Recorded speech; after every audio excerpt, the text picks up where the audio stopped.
A few years ago, I decided I was going to run a marathon. I had never done anything like this before, so I knew I was going to have to make some major adjustments. I bought running shoes, I got a gym membership, and I even went and ran twice, but then I gave up. Not long after, me and a friend were riding ATVs in the mountain and we had an accident. He was hurt and we had no cell service. My only option was to run for help. I wish I could say that my adrenaline kicked in and it was no problem, but I have to be honest with you, this was one of the hardest moments of my life. When the time came to run, I wasn't ready. It took everything I had just to make it to the nearest house. I learned that day that preparation is everything. We are all going to face battles, but God gives us everything we need, but it's up to us to be ready. In Ephesians chapter 6, we read this: "Finally, be strengthened by the Lord in his vast strength. Put on the full armor of God so you can stand against the schemes of the devil.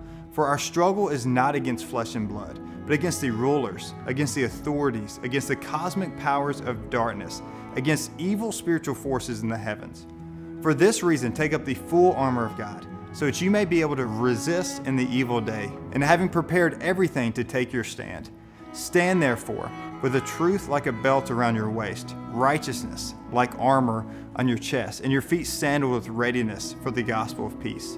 In every situation, take up the shield of faith, with which you can extinguish all the flaming arrows of the evil one.